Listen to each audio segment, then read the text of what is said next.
Hello, welcome back to the Edge of the Box podcast, a podcast by WhoScored.com. I'm your host, Dan Bardell, joined as ever by Jonathan Wilson and WhoScored's very own Ben. Ben, I've forgotten your surname completely, but we'll carry on with that regardless. No one cares about your surname, really. We are here to preview the Premier League action, but we're recording right after Gareth Southgate has named his 26-man squad for the World Cup in Qatar. I have my own thoughts on this squad. Jonathan, I'll come to you first because you are going to Qatar. What did you make of his selection? It's fine. I'm slightly surprised Maddison's in there. I think Southgate, all the way through from 6 years, has been in the job. Loyalty's been his big thing. Maddison's only won one cap before. There's obviously all that controversy when he got picked and then withdrew from the squad and then was photographed in a casino, which I think didn't go down particularly well. No.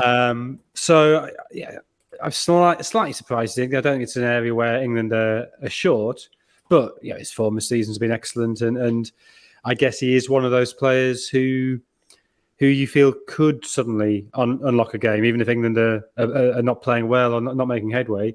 He is somebody who could conjure a goal from nowhere because he's been doing that for a Leicester team who've been underperforming all season. Jonathan, do you think in some ways Maddison might be one of those that Southgate's kind of put in the squad to appease people, but because not everyone can be in the matchday squad, it could be him who's the fall guy quite a lot? It could be. My guess would be, I don't think Southgate would have picked anybody to appease anybody. I think he was very clear after those very poor Nations League games in the summer that he learned lessons there about not compromising. He didn't quite explain what he meant by that, but I think there was a determination after that if he's going to fail, it's going to be on his own terms, and he wasn't going to pander to anybody. So I don't think we should see anybody in the squad as sort of pandering to media opinion or whatever. I think they're there because he wants them there. My guess would be that he looks at that forward line and he thinks, is there a spark of magic there that can unlock a team? And Grealish can provide it. But if Grealish doesn't provide it, you've got a lot of very good players, a lot of technically very good players, but they're players who at club level work very well in a system. Grealish is somebody who can sort of step outside of the system. And I think trying to reconcile that with how Guardiola plays has been one of the slight issues for him settling in at City. Were Grealish to be injured or to be out of form, there isn't much unpredictable there. And Maddison does offer that. So I would assume that's the logic in picking him. Would you have, assuming Grealish doesn't start, would you have Grealish and Maddison on the bench? Maybe not. So in that sense, you might be right. He might be one of those who doesn't get in the matchday squad. But then again, if in training he's playing brilliantly and Grealish isn't, then he would get in. Yeah, because depending on how England line up as well, you're probably going to have Foden on the bench because I'm imagining Saka will probably start a fair few games on the right-hand side. If they play three at the back, for example, Mount then always plays in the front three when he plays. So that would mean then that you've got probably Saka and Foden on the bench with Grealish. So I think Maddison being in the squad is a huge talking point, and it's probably the biggest takeaway from the squad. I think from looking at social media, that's the thing that most people are excited about. They're pleased that he's got in the squad, and I watched him play last week against Everton. I thought he was absolutely fantastic in that game, and his productivity this season and probably towards the back end of last season, playing in a slightly unfamiliar role from the right. I think he's been absolutely fantastic. I think he deserves to be in the squad, but my gut feeling is that he's one of the ones that potentially will sit out a fair few games, but I'm not Gareth Southgate, and we'll see what happens. Goalkeepers, I think, are verbatim. I think there was no surprises in there whatsoever. Ben, the defence, this is the bit that worries me. I look at the people that are named in that squad. There's only one natural left back in there. I think the centre backs lack a bit of pace, perhaps. What were your thoughts on the defence? Lack of pace is probably the main issue there. If I were Gareth Southgate, I would have taken one of Gohi or Tomori, probably Tomori, because he has that winning experience with AC Milan. Other than that, there's not really many complaints per se. You've got players who are experienced in a three-man defence there. Walker's played on that right centre-back role for England, even though he hasn't featured since the Manchester derby. As Jonathan said, it's fine, but there are sort of one or two minor changes you could arguably make. What do you make of the left-back situation first, Jonathan? Luke Shaw, the only natural left-back going. I guess if they played with wing-back, Saka could play there if needs be. I know Kieran Trippier has played games on the left-hand side for England, and to be fair to him, he's done well, but personally, I would prefer him on the right. Are you surprised he hasn't got in a natural left-back into that squad? Although, if you ask me to name one, I can't really name one. Not particularly, because I think you end up taking 4 fullbacks, don't you? There's space in the squad for 4 fullbacks, possibly 5. And there's a bit of blurring there because of players who can play on as one of the outer centre backs in the 3. So you've got your 2 right backs in Alexander Arnold, who I suspect wouldn't have got in had Reece James been fit. I agree. Plus Trippier, plus Walker. So there's 3 players to cover that position. And they may also have to cover right side centre back. And then you've got Trippier and Luke Shaw on the left. So from those 4, you can sort of, and you've got Ben White as well, haven't you? Who can play as a fullback or on the right of the 3. I'm not sure I'd fancy him as a wing back, but maybe an extremist he could do that. I think if things really, if push really came to shove, Jordan Henderson could probably play at right wing back. I think there's options there. I think there's enough. And I'm not sure there's an obvious left back hammering down the door. Chilwell's injury. I would agree with that. Even something like Ryan Bertrand, who was hovering around the squad, has been injured for, months. So, I think, again, if you were constructing a perfectly balanced squad, maybe you would have somebody else there who could play left back. But in the absence of candidates, I'm not sure there's any point in filling up a spot in the squad with somebody who you really don't want to have to play. What about Eric Dyer, Ben? You're a Spurs fan.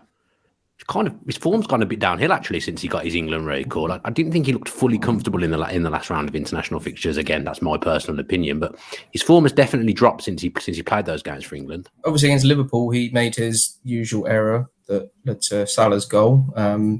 He's only committed 7 errors leading to a goal in his Premier League career. 4 of them are coming against Liverpool. As you say, that dip isn't it great? Isn't well timed for him. But then you have to take into account that he's also sort of played on that right centre-back role to allow Longley to play in the middle in the absence of Romero, whereas usually it would have been Sanchez in that right centre-back role for Tottenham. He's very good on the ball. His distribution is very good. I imagine that's why Southgate has gone for him. You put him in the middle of that 3-man defence and you get someone who can spread the ball to the wing-backs. But as you say, his form coming sort of dipping at this time, just as the World Cup's looming, doesn't make for great reading for him nor England. No, left centre-back as well, Jonathan. We all knew Harry Maguire was going to go. We've probably done that to death, in fairness, and a lot of people have done that to death. I disagree with it personally, however good he's been for England. I just think he's not in a good run of form. He's not been playing for Manchester United. I don't think he should be there, but really, a natural left centre-back in there, and Maguire's played more right-hand side himself when he has played for Manchester United this season because of Martinez coming in. So, a few issues at left centre-back, especially if they go to a back 3. Yeah, there are. I'm not particularly worried how players perform in a back 2. As one of a pair of centre-backs, I think it's very, very different playing with a 3. Maguire's form has clearly been a concern all season and part of last season as well. And I think this is where you see the problem of a scheduling, the lack of preparation time, lack of friendlies that England had. That they had those 2 Nations League games, and that was it after a pretty disastrous June. And Southgate clearly decided, there's 2 possibilities. Either you give the 2 games to Maguire and try and build up his confidence, get him back into form, try and just give him games which he wasn't getting for United. You could do that, or you could try out Gay or Tomori, and you couldn't do both without sort of awkward play half an hour here, play half an hour there, which those were games England wanted to win because they didn't want to get relegated. And again, if you're only playing half an hour of a game, how much do you really see of a player? Or only playing half an hour coming off the bench, how much do you see of a player? So once he decided to start both those games with Maguire, I think it was inevitable Maguire would go. I then thought it would be a choice of one of the 2 of them to go as cover for Maguire. Personally, I'd probably have gone for Gay. I don't think Tomori's played particularly well this season. I thought he was disastrous in the 2 games against Chelsea. And obviously was sent off in the second one, but didn't play well in the first either. And I think it's a bit like the left back situation, that neither of them has been in such outstanding form to force their way into the squad, and so Southgate's taking a bit of a risk, and will have to rely on Maguire. Maybe he just sort of thinks that left side and right side centre back, the differences aren't that huge, and he could push Cody out there, or he could push John Stones there. But I think it looks pretty certain Maguire will start the first game at least. Yeah, I'd go along with that. Into midfield, Jonathan, staying with you. Probably a straight shootout between Ward-Prowse and Conor Gallagher. Southgate's plumped for Conor Gallagher. I think that's probably with one eye on the future, give him a little bit of experience, because that fifth central midfielder probably isn't going to play very much. Yeah, I think also he's just a little bit more dynamic, so he could play slightly further forward. If you saying them play a 4-3-3, which I still think is quite likely against weaker opposition. So games where England expect to have 57, 58% of the ball or more, I still think it's likely to be a 4-3-3, where you can play Gallagher as one of the two flanking players there, and he's going to be much more dynamic and aggressive going forward than Ward-Prowse would be. So I think it's probably with that in mind. Is there an argument you could pick Ward-Prowse for his free kicks? Maybe, but when's it actually coming into play? You got Trippier. You got Trippier, yeah. So I think that I would, if he picked Ward-Prowse, I don't think that would have been a terrible decision either. It's fine. Yeah. Into the forward line, Ben, I think most people would have expected Rashford to get that recall. He's been good so far this season, was certainly very good against West Ham at home the other week when I watched Manchester United play. So I think he was always going as kind of the hybrid wide forward / third striker option. It was that second option behind Harry Kane that was up for debate with Callum Wilson, Ivan Toney and Tammy Abraham in the discussion there. Bit harsh on Tammy Abraham, in my opinion, because he's been in the squads all along, and then suddenly the tournament's rolled around, and Callum Wilson, who hasn't been in for years, is the person that comes in and takes that backup striker's berth. But in Southgate's defence, people always say he needs to put players on form, and Callum Wilson is just that. Again, it's the same as Maddison, really. He's gone for a player that's in good form. And you say harsh on Abraham, probably quite harsh on Toney, who has been very good for Brentford. He just didn't play that last international break. I guess it's like what Jonathan said, isn't it? Where you've got, Gay and Tamori didn't play in that last break, even though in the squad. Probably the same with Toney. If he was going to be involved, he probably would have played. Yeah, definitely. I do think it's a risk taking Wilson, given his injury history. But then you got to think, unless Kane suffers a serious injury or is suspended, is Wilson going to play that often? Even if England are pushing for a goal, pushing for an equaliser or a winner, is Wilson going to get the call up ahead of Rashford or Sterling, ahead of Kane? Probably not. So it just seems that Southgate has gone for the strike and form, and in this instance, it is Callum Wilson. Good day to be called Wilson, though, Jonathan. Very few bad days. I'm just thinking, unless there's somebody I'm not thinking of, I think every time England have picked a Wilson in the World Cup squad, they've won it. I cannot think of any other England players called Wilson. I can think of a Clive Wilson who used to be a fullback, but I don't think he ever played for England. Is there any other Wilsons? Bob Wilson, but he was Scottish. Wilson from Castaway, but he wasn't a footballer. No. Wasn't even a football. That's true. He wasn't even a football. I can't think of any footballers called Wilson. Yeah, I mean, the other thing with Toney as well, I don't know how serious it is, but there's potential awkwardness there with this FA investigation into allegations of historical breaches of betting regulations, which, again, it's probably a minor issue, but it might just weigh against him when you have one slot for three people. Wild speculation on my behalf here, so hopefully no one will sue me or anything. But do you think, because Southgate put so much on having good people around the camp, and I'm not for 1 second saying that Ivan Toney's not a good person around the camp, but he's very, very confident. He's very, very, very brash. A couple of interviews when I've heard him talking about England, I've kind of sat there and thought, I bet Southgate's not keen on him saying that. Do you think anything like that plays a part? I don't know Toney at all, but I think personality should play a part. Absolutely, you're cooped up for a month for these people. If you've got somebody who's disruptive or irritating, they've got to be an absolutely exceptional player to make that worth dealing with. If you have a player that, and again, I'm not saying this about Toney. I do have no idea about Toney's personality whatsoever. But yeah, having somebody in the squad who just sort of wears everybody out and grinds them down is not conducive to playing well. Interesting. I mean, I don't think there's anything else to discuss with the squad particularly. I think overall, go on then, let's give a good grade out of 10. Ben, come to you first. What do you give that squad out of 10? Hang on, sorry. Are we giving a grade of how good the squad is, or how good a job we think Southgate's done in picking the squad? How we rate the squad out of 10? Give 7.5. 7.5? 7.5. So I still don't front. So in world terms, so the greatest team ever would be 10 out of 10. I suppose in what he could have done then. If take all the England players into account, who's been picked, who hasn't. What would you give it out of 10? I'm not sure I've explained that any better the second time. and I mean, the problem is less the selections than the injuries. Yeah, but So, with what he's got. Well, what he's got is sort of 9.5 because there's hardly anything. The big issue is Maddison. So somebody who, maybe isn't even going to get in the matchday squad, and that's our big talking point. That suggests the squad's pretty much okay. I'm going to give him an 8. I'll give Gareth an 8. I think. Yeah. I'm happier with it than I thought I would be, but I've got big worries over the defence. That's my issue. Centre back in particular, and if anything was to happen to Luke Shaw, then I think England would struggle down that left hand side. I don't like the way it's done either. I mean, I get that it's polite for him to ring players and tell them beforehand, but then you get this drip of information all day. Like I want somebody to just wander, not even tell us what time it's going to be, just wander out at Wembley and stick the team sheet on the door, like when you got picked for your school team, when you just you keep going past the notice board to see if you're in. Oh, we used to have that. It was horrible. I used to be on the bench so much. The sinking feeling of being on the subs bench. Oh, it's brought back horrible memories. That wasn't even football, by the way. This was rugby. I mean, I know I'm built like a rugby player. Everyone's gonna be shocked that I ever played rugby. Yeah, the heart sinking feeling of walking past that board and seeing my name on the bench every time.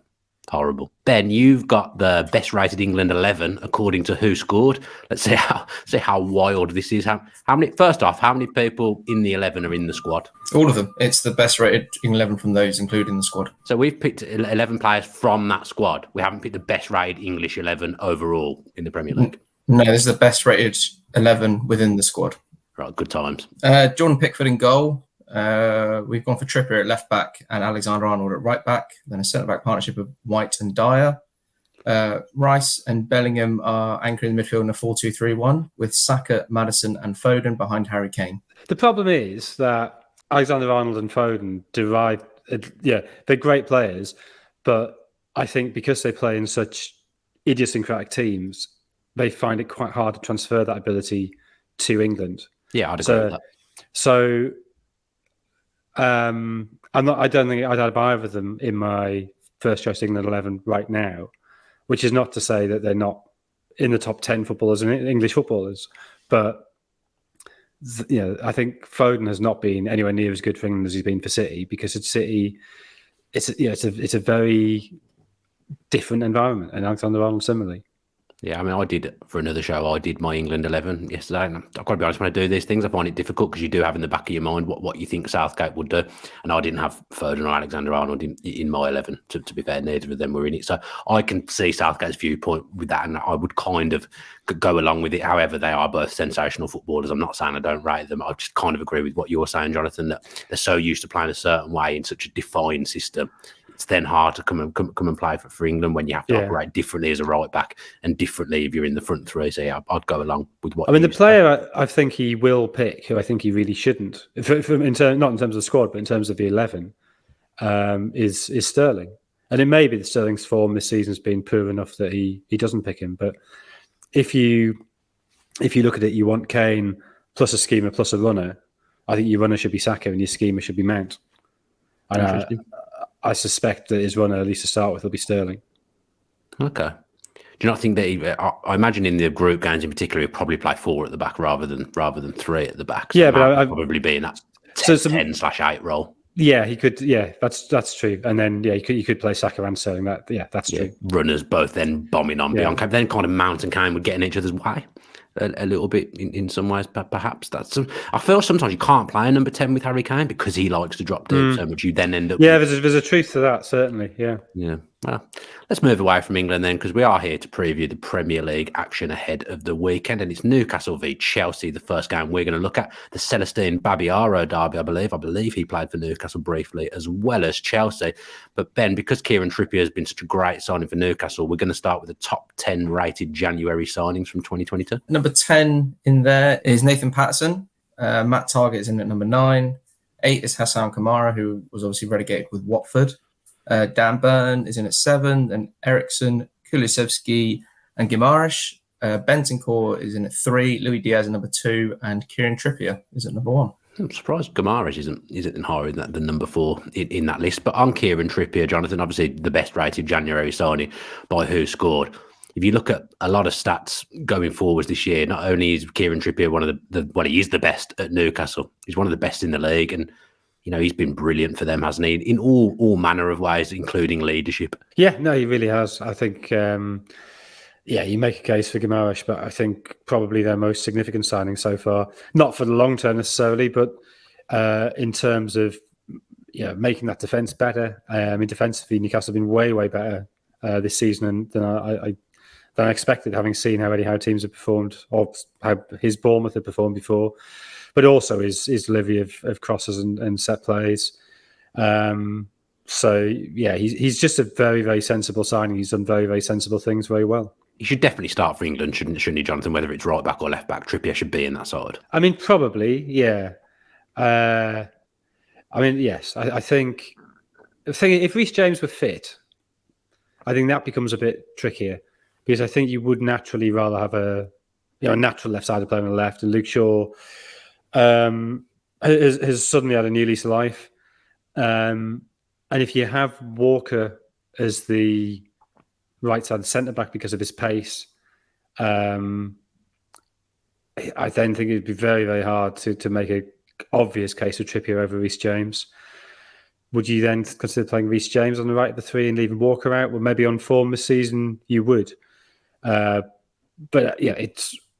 It's a difficult decision, only because England were not for the injuries, are blessed with such a extraordinary glut of good right backs.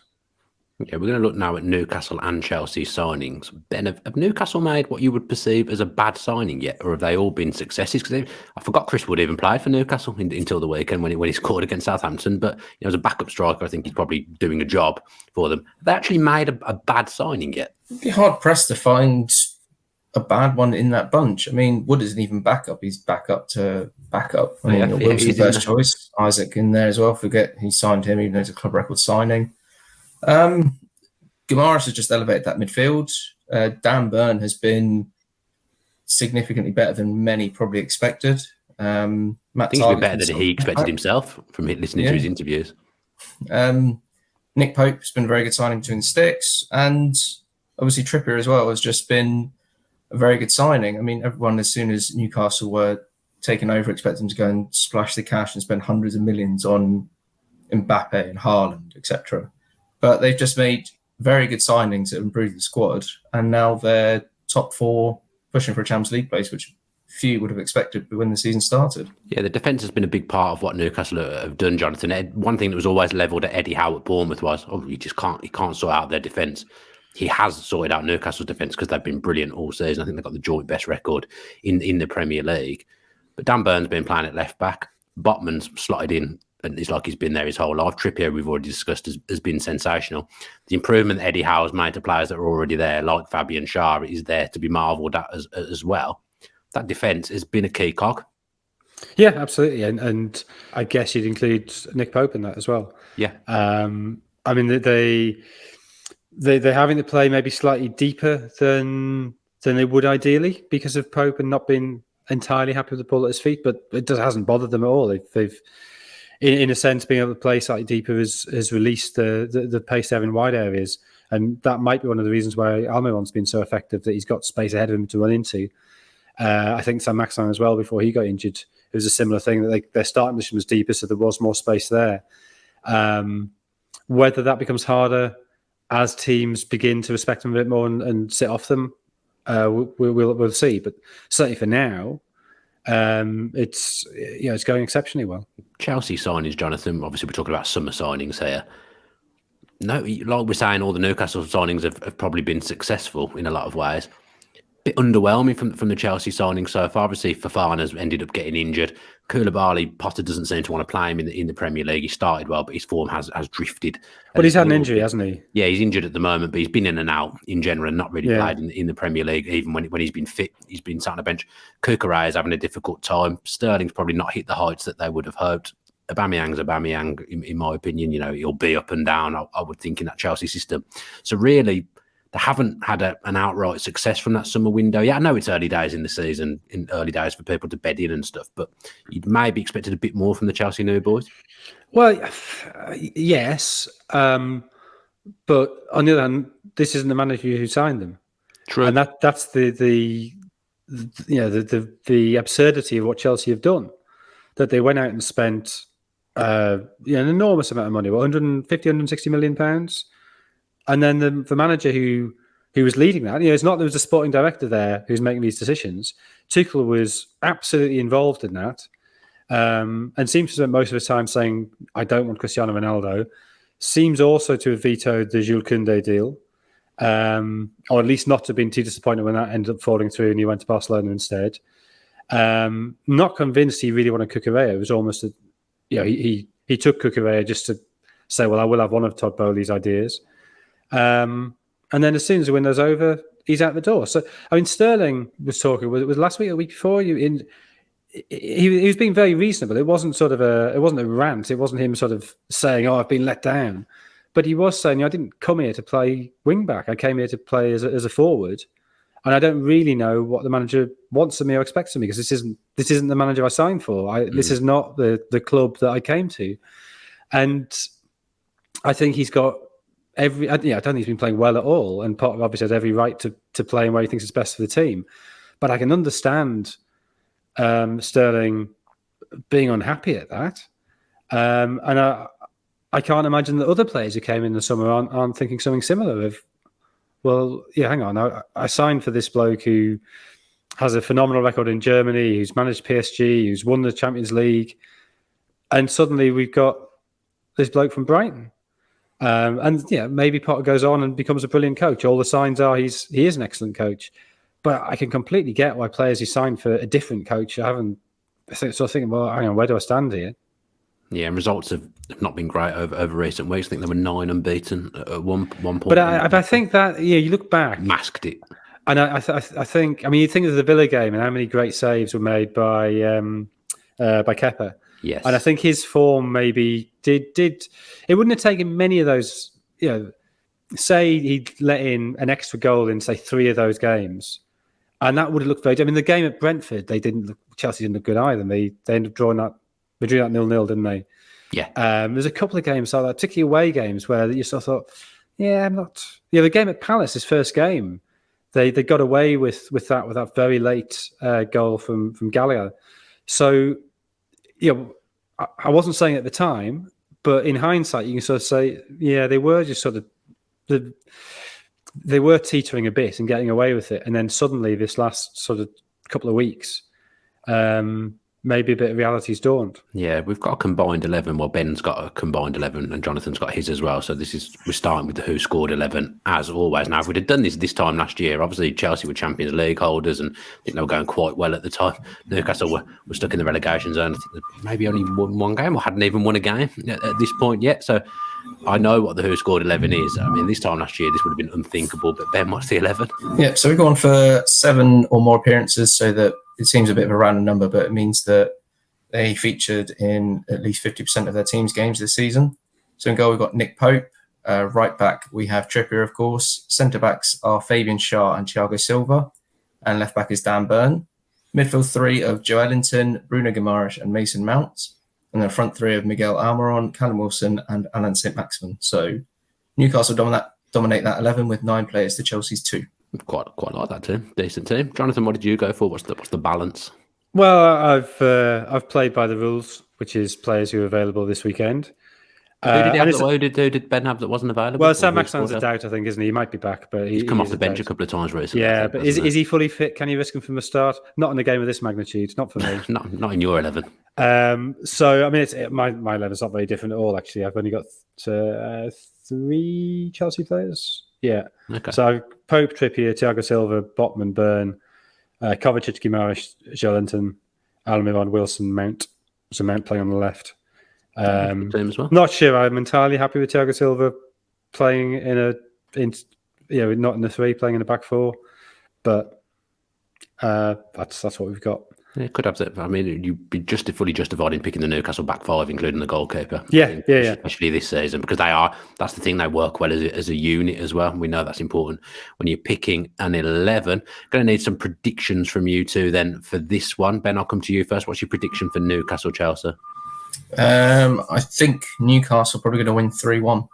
3-1. I've gone for 2-0 to Newcastle. Jonathan? 1-0 to Newcastle. 1-0 to Newcastle. I'm in an hour in between 1-0 and 1-1, but I'll go 1-0. Yeah, Chelsea could do with the result. Newcastle would kind of pull away from them a little bit in the race for the top 4 if they didn't get anything. Chelsea, so it's a huge game at the top end of the table. A huge game for Chelsea, I would suggest.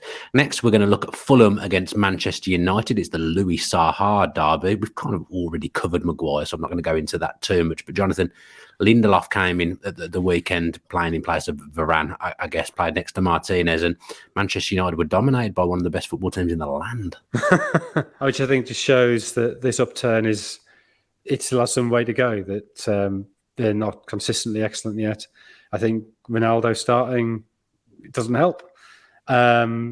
So I don't know, I sort of assume Maguire will come back in, given that they kept a clean sheet. I know they're a little bit fortunate to keep a clean sheet against West Ham, but I don't think the Lindelof experiment particularly worked. I don't think he did enough to say he is definitely better than Maguire. So I would assume Maguire comes back in. And then you got Ronaldo up front with Anthony definitely out. I think there's doubts over Sancho as well. So yeah, I think the issue is more up front here than at the back. I thought it was a strange front 4 selection against Villa. I thought he might drop in an extra central midfielder, maybe let Eriksen come forward a little bit more in the game against Villa. But I thought that front 4 it was never going to function. Garnacho on the left, Rashford on the right, and then Van der Beek playing off Ronaldo. That just doesn't sound like a functioning front 4 for me, and he didn't look like one either, Jonathan. I guess Bruno Fernandes was suspended, wasn't he? Yeah, which meant they had to change things. But yeah, you're right. The obvious thing to do is to move Eriksen forward and bring in Fred. So you've got Brazil, the World Cup favourites, as back in midfield at the back of your midfield. But I don't know. He doesn't seem to fancy Fred at all, does he? So no. But yeah, I mean, I surely it'll be Rashford as the centre forward here, and with Fernandes returning from suspension. And then he doesn't seem to like Elanga as much as Rangnick did either. So that seems slightly odd to me. But yeah, Garnacho seems to have jumped him in the pecking order. But I would say earlier on in the season when Elanga played against Liverpool, I thought he was pretty useful for them. He's got a long way to go as a footballer, but I thought at least his directness, I think it did cause Liverpool problems that day. Let's look a little bit at Fulham now, Ben. Still going well. I know they lost to Manchester City at the weekend. Very unlucky to lose to 10-man Manchester City. I thought that penalty was a little bit harsh. But even without Mitrovic, they were giving Manchester City a game when it was 11v11. And we talk about successful signings. We've done Paulinho a lot on this podcast because I think he's fantastic. But Pereira as well, maligned a little bit at Manchester United. Fans weren't too keen on him. But he's gone to Fulham and he plays with some swagger and he plays with some confidence, takes responsibility on the ball, works hard. He's been a good signing as well. Yeah, it seems like Fulham have kind of learnt their lessons from bygone years where they used to sign about 300 players per summer as soon as they came up. Marco Silva was very unhappy with the window before Paulinho came in. They did have a very depleted squad, but even though they did bring in a lot of players towards the end of the window, they seem to have just signed just players that will fit the system that Silva wants. And Pereira is admittedly one of the success stories of those new arrivals. I mean, 4 of Fulham's top 5 rated players according to WhoScored are new signings. You've got Bern Leno in there, Willian and Pereira, of course, as well. And just Pereira seems to just have had that new lease of life. He was stagnating under at United. He obviously was at Flamengo for a bit. It's just not heartwarming, but it's good to see that Fulham kind of seem to have a plan in place now, right? Whereas previously they were just buying anyone and everyone under the sun. Yeah, and I think most people would have had Fulham to go down at the start of the season, but Jonathan, they'll probably be nowhere near a relegation scrap. It shouldn't be. It'll have to be a major downturn now. I think the signings have been more sensible. There's a lot of players there who, and I guess this is a facet of not having made huge numbers of signings. The players who've played together, there's a sense of a plan there. There's a core that's been there a couple of years. And Mitrovic is playing way better this season than he did 2 years ago, and that's been huge for them. Not just in terms of his goals, but just the irritation he causes other defences. I think you raise a good point there. I think Fulham, when they've come up previously, perhaps have tried to dismantle players that have done well for them in the Championship. Like I remember Tim Ream being pretty much cast aside the last time they're in the Premier League. He's been a big part of what they've done this season. I think sometimes there is a benefit in keeping some of the players that got you up and harnessing that team spirit. I think that sometimes can be a benefit. It's I sort of thought this really with Forest as the is the extreme example of this. But if you're a player is in a sort of upper Championship squad and you're fighting for promotion, and you used to look at teams who go up and then sign an 8, 10, 12 players, or in Forest's case, 24 players, 25 players, whatever it is. Yeah, something like that it was. If you're something like, I don't know, Joe Lolly, and you're thinking, well, actually, what am I grafting for here? I'm grafting to lose my job. Yeah. And I just sort of think it's a very odd sort of negative spiral to get into, that you're disincentivizing players from getting promoted, because if they get promoted, they're not going to see the benefits of that. They're not going to get to play at Anfield and Old Trafford and the Etihad. They're not going to get those Premier League contracts and those bonuses. They're not going to get this mass global exposure. They're going to be, do you fancy a loan at Coventry? It's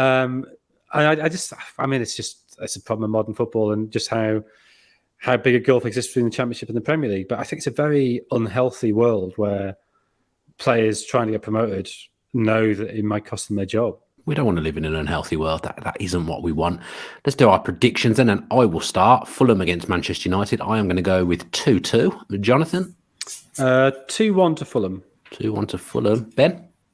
I was going to go 2-2 as well, but I'm going to change that to 1-1. I mean, you can still go 2-2. You don't have to change it just because it's the same as mine, although with my record, that would probably be a good idea to change things. I've been terrible so far this season. That leads us nicely into the just a minute section then, Ben. And let's start with the league table. Was there any improvements last week? I had a horrible week. I imagine I probably did that. I don't have it to hand. I forgot to load it up. And my computer has been very, very questionable these last couple of days. Last season, I felt like I was taking it more seriously because I liked beating Martin. There was something about beating Martin that I just liked. I think I took it more seriously. I don't want to beat you, Jonathan. That's not what I'm about. No one wants to overtake their hero. It's not what people want. But I used to get a lot of joy from beating Martin. Jonathan got 2 correct outcomes, so up to 37 points. Dan, you got 4 correct outcomes, up to 28 points. So double, Jonathan. Yeah, come on. Something's gone wrong here. Yeah, because I was 20-odd points clear. Yeah, you were 20-odd points clear. So none of us did very well last week.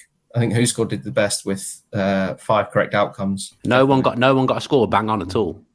No, funnily enough, the only game that Jonathan went that wasn't 1-1 was Man City Fulham, and that was obviously last kick of the game that meant it wasn't 1-1. Yeah, I forgot about the 1-all-a-thon that Jonathan was on last week.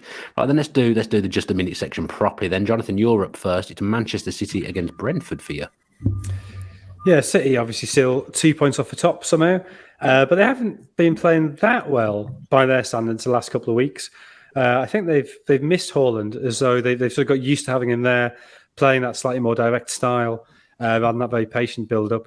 So they only beat Leicester 1-0. Didn't look at all fluent in that game. Then the game against Fulham, had the man sent off early, which obviously made a huge difference, but only won that with the 93rd minute penalty. Haaland should be back to start. He did go for bench in that game against Fulham. Cancelo's suspended though because of that red card in the Fulham game. Walker, I guess, is now a possibility, and Phillips is clearly a possibility to come in. Brentford have only won 1 of the last 8. They only actually lost 3 of those, but their away form is not good. Only taking 4 points from 7 away games this season. 6 players out, plus Jan Elst is doubtful. City won 2-0 at the Etihad last season and won 1-0 in Brentford. But I think City will win this quite easily, 3-0. I'm going to go 3-1 to Manchester City. Ben? 2-0 to Man City. 2-0 to Man City. 3 different scores there from us. Ben, your first game is Bournemouth against Everton. Bournemouth ended a 4-game losing streak in midweek as they smashed Saturday's opponents Everton 4-1 in the Carabao Cup. They hope to repeat the feat this weekend as the Cherries look to improve upon a return of 1 win in 8 in the league. That poor run has seen Bournemouth drop to 17th, just 1 point above South Coast rivals Southampton. Chris Mepham is suspended for this one, so Gary Neal will be forced into at least one change from the side that lost to Leeds last weekend. With Lloyd Kelly also absent due to injury, Jack Stevens, who featured alongside Mepham in midweek, may start alongside Marcus Senesi in defence. David Brooks and Neto are out until after the World Cup. Everton's resounding loss at Bournemouth on Tuesday means they have lost 5 of their last 7 all competitions. Their sole away league win this season did come on the South Coast as they beat Southampton at St Mary's last month, but downturn in form has seen the Toffees drop to 1 point and 1 place above Bournemouth in the table. Mason Holgate was forced off after a knock to his knee on Tuesday, so will be assessed, as will key midfield duo Idrissa Gueye and Amadou Onana, over Andres Townsend and Dominic Calvert-Lewin sidelined for Everton, with Neil Maupay expected to deputise for the latter. I think Everton will improve upon their midweek shambles and get a draw, 1-1. I think Bournemouth are going to win 2-1. Jonathan? 1-1. 1-1. Poor Dominic Calvert-Lewin as well. He literally can't catch a break at the moment. Every time he comes back from an injury, he breaks down again. Jonathan, your next one is Nottingham Forest v Crystal Palace, which I believe might be an Ian Wright derby. I think he finished his career, played for Forest at some point. I'd have to look that up. I'll look it up whilst you do your preview. Forest still bottom and still, I think, in a lot of trouble, but there are some glimmers of hope. They've taken 5 points from the last 4 games, which is, say, half the points they picked up this season.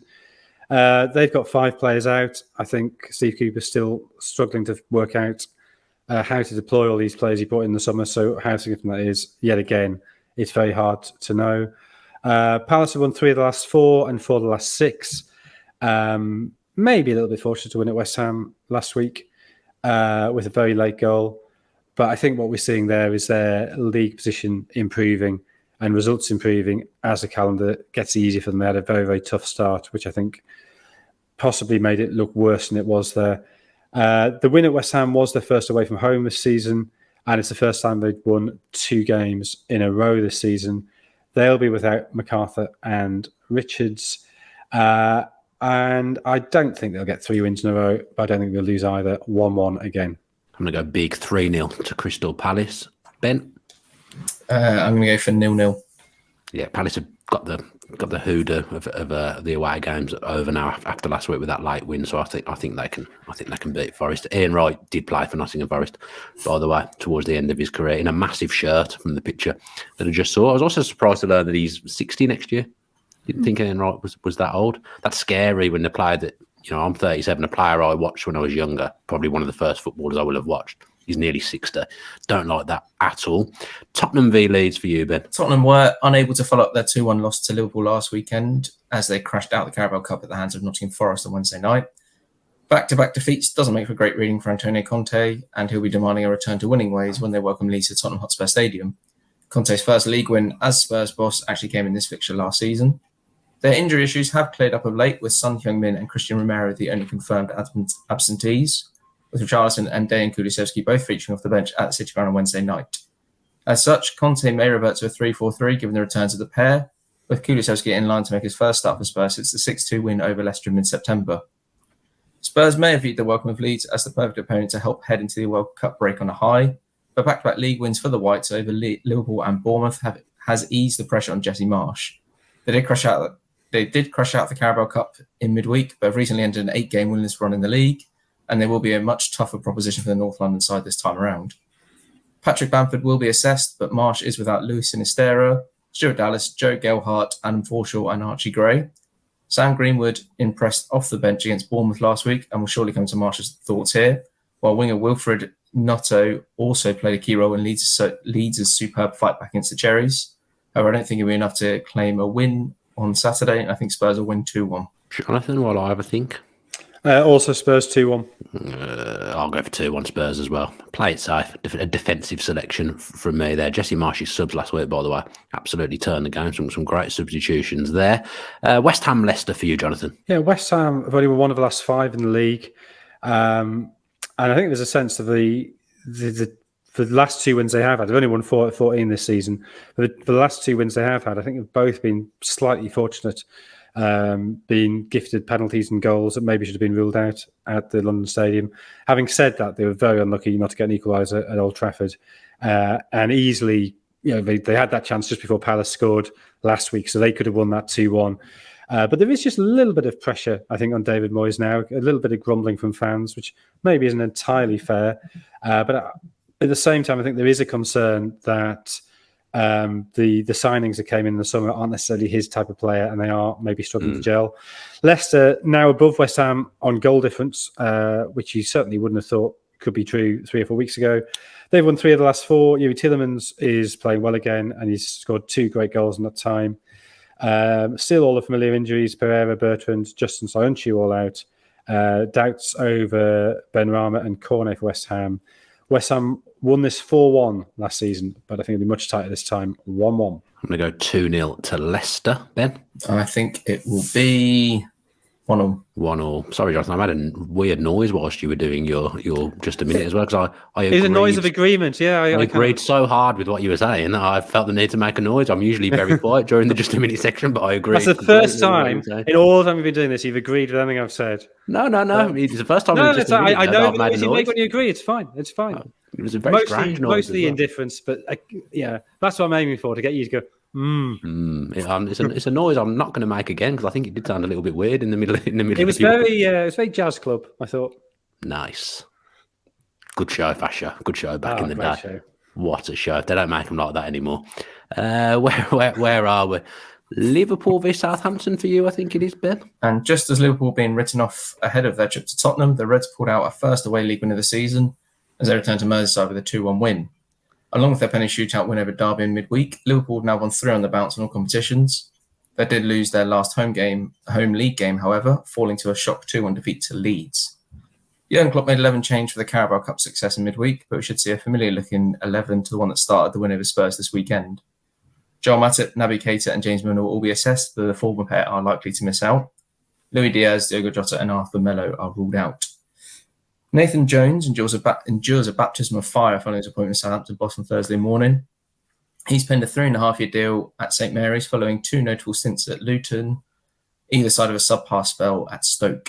Saints are currently sat in the relegation zone. He has his work cut out to turn the club's fortunes around, with a run of 1 league win in 9 costing Ralph Hasenhüttl his job.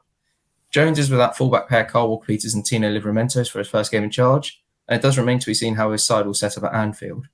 Having used a 3-man backline for the most part with Luton this season, logic does dictate he'll adopt a similar setup at Liverpool. I do think he'll get to a losing start though, and I think Liverpool will win 3-1. Tentative 1-0 to Liverpool. I think Southampton will sit quite deep, but Liverpool will break them down. Jonathan? 2-0 Liverpool. 2-0 to Liverpool. It's a big one for you, Jonathan. I'm going to Brighton on Sunday. It's Brighton v Villa. Brighton won the last 2 in the league and then got the League Cup win at Arsenal midweek. And that after 4 games without a win after De Zerbi replaced Graham Potter. He's had the better XG in 5 or 6 league games, though. And I think he's a little bit unfortunate, and B, the fixtures he had, having to play Liverpool and Tottenham and Manchester City, made that record look worse than it was. Still without Moda, everybody else should be fit. I think the only problem with Brighton really is the old issue at centre forward, that they're just not taking chances. Villa without Coutinho and Diego Carlos, 3 points above relegation zone, 1-2 and lost 3 of the last 5. And those 2 wins were both the first games for new managers. You'd assume things will settle down under Unai Emery. Obviously had a great start last week against Manchester United, ending that 27-year hoodoo against United at Villa Park. Villa won both fixtures between them 2-0 last season. But the win at Brighton last time was in that weird run of 6 defeats in a row Brighton had, so maybe not too much to read into that. I think Brighton will win 1-0. Go against you and say Villa are going to win 2-1, and I'm going to have the weekend of my life in Brighton. Ben? 2-1 to Brighton. You too, honestly. Right. Wolves v Arsenal to finish, Ben. Yep, Steve Davis takes charge of Wolves for the final time this weekend, with Julien Lopetegui taking over the reins once the break for the World Cup starts next week. Davis did oversee a win in his penultimate game at Molineux Helm as Wolves booked their spot in the next round of the Carabao Cup, beating Leeds 1-0. However, they have failed to win in 4 in the league and remain 3 points off safety. Once again, Davis is without a host of forward players, with Diego Costa, Sasha Kaladzic, Raul Jimenez and Pedro Neto injured. But summer signing Matheus Nunes has a chance of featuring here. Nelson Semedo has served a suspension and is available, which is timed well as Johnny is set to miss the welcome of Arsenal. The Gunners, like so many Premier League sides, exited the Carabao Cup in midweek as they lost to Brighton at home. However, supporters won't be too fussed by that loss as they focus their efforts on remaining top of the Premier League for the World Cup break. A 1-0 win at Chelsea last weekend means they remain 2 points clear of Manchester City. Mikel Arteta has no fresh injury concerns to contend with as Emil Smith-Rowe and Takeru Tomiyasu miss out. Alexander Zinchenko made his first start since the North London derby win last month in the 1-0 victory at Chelsea and should start at left-back. But Arteta has a settled system and a side that is unlikely to change here, and I think they'll win 2-0. 3-0 to Arsenal for me. Jonathan? 1-0 to Arsenal. 1-0 to the Arsenal. Thank you very much to you both for your just a minute sections there. Right, team of the season so far we're going to finish with. We've all done an 11. Well, Ben hasn't. Ben's got Who Scores 11, but Jonathan and myself have done a team of the season so far because obviously we're breaking for the World Cup now, so it seems a good time to do that kind of thing. I've completely forgotten what my 11 was. So, Ben, do you want to start with yours? And I'll try and conjure mine up from my phone. Yep, so the Who Scored one so far has Bernd Leno in goal with a Who Scored rating of 7.11. No goalkeeper has made more saves than him. Trippier is at right back. He's third for key passes, second for big chances created, and he's actually made the Premier League Team of the Week in 8 of 14 appearances this season. Fabian Schär features at centre back. He's played his part in the defence because he just 11 goals, and he's partnered by James Tarkowski, as Everton have only conceded 14 goals, and he ranks third for clearances. Running off the defence is João Cancelo, who's enduring another solid season. He's got 2 goals and 1 assist, and is top for dribbles of defenders. On the right, we have James Maddison. He has 6 goals and 4 assists for an underwhelming Leicester side, whereas Kevin De Bruyne features in midfield. He's top for key passes, big chances created, and assists.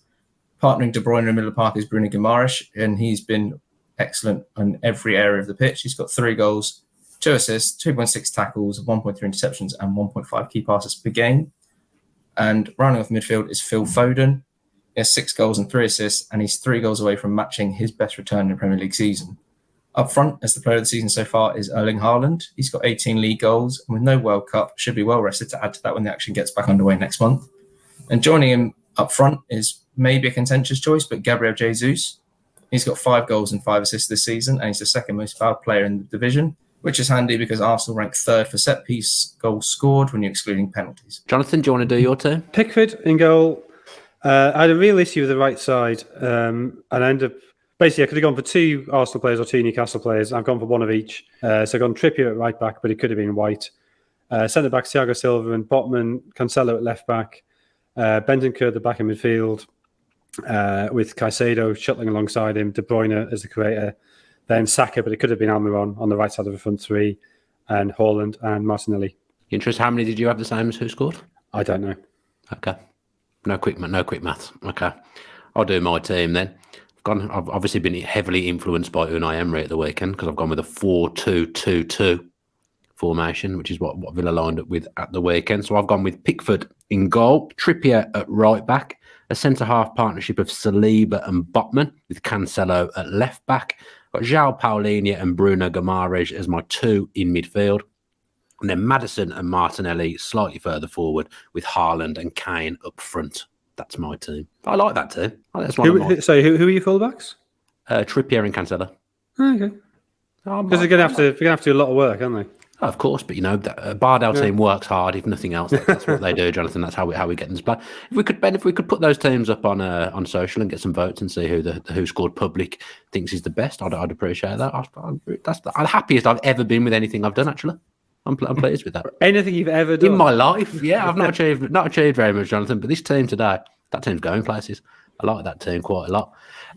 Ben, surprise package so far of the season.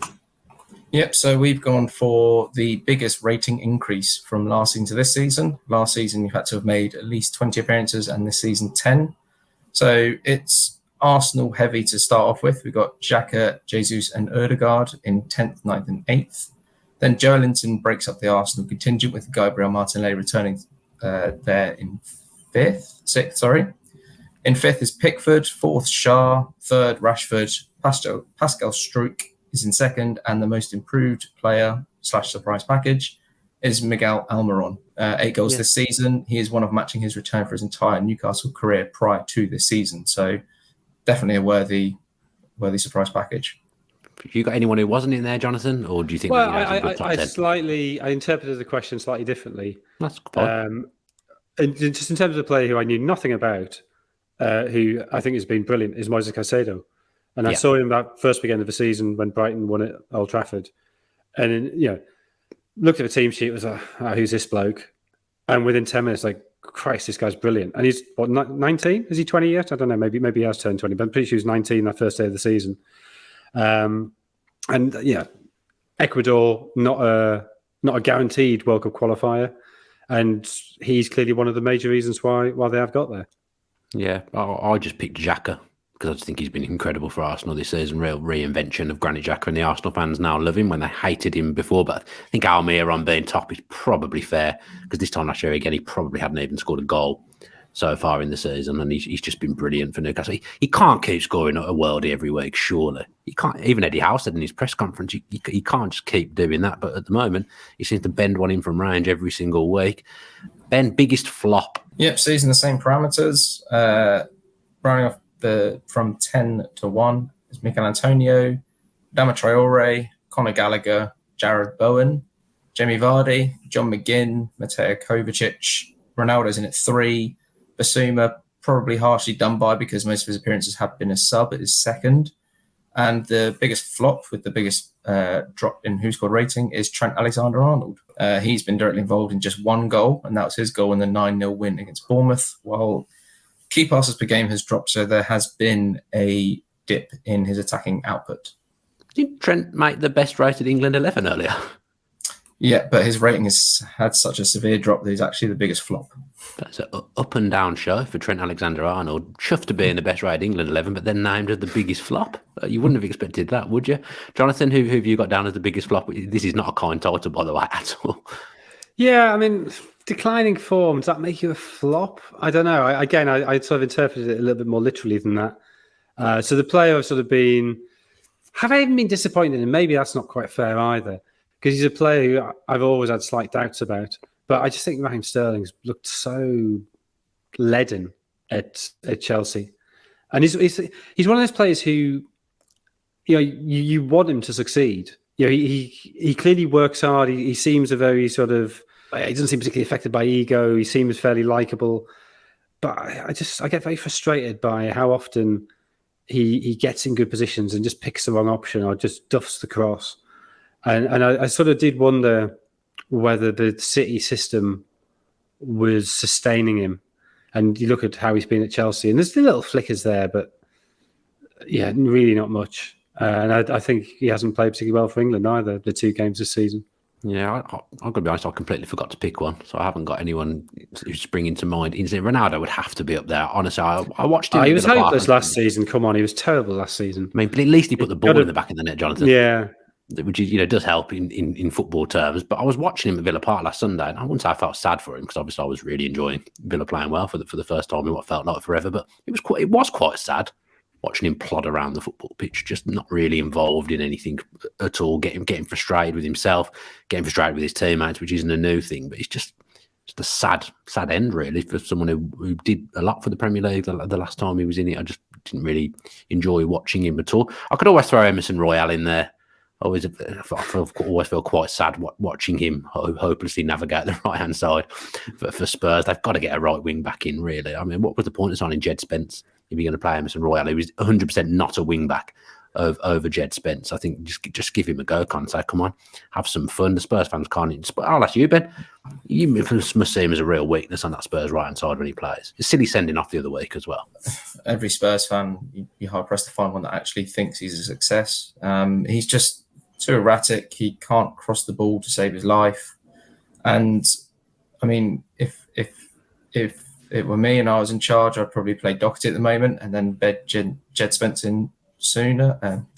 Bellerin slowly, sorry. But I just, every time you see Emerson Royal on the team sheet, you just let out a very audible sigh, just because you know what's coming, and it's not very good. No, I mean, he couldn't bed Jed Spence in any slower if he tried at the moment. He's got to be worth a go over Emerson Royal. Maybe as a defensive fullback, I think Emerson Royal might be okay. But he's just not a wing back. I think you're asking him to do something that he's not capable of doing. So, yeah, that's a sad end for the podcast for Emerson Royal there. And that is the end of the last podcast that we're doing on the Premier League before the World Cup break. But we will be here with World Cup content throughout the tournament. So keep your eye on the YouTube channel, subscribe with your post notifications on, and keep an eye on the socials as well if you want some World Cup content. Jonathan, I hope you have a wonderful time in Qatar. When are you going? Next Thursday. Next Thursday. Well, I wish you a safe trip. And are we not doing a World Cup podcast before that? Yeah, next Wednesday. Okay. Well, still, it's nice to wish someone safe travels when they're going. I'll do it again. I'll do it again on Wednesday. But obviously, the viewers would want to know that you're going out to the World Cup. It's pleasing. I'm excited for you, Jonathan. Thanks ever so much for the boys. Thanks ever so much to the guys for joining me today. The boys. Where do I think I am? Thanks ever so much for watching as well. Hopefully you enjoyed it. Hopefully you enjoyed us going through the England squad as well. Something a bit different today. And as ever, stay safe.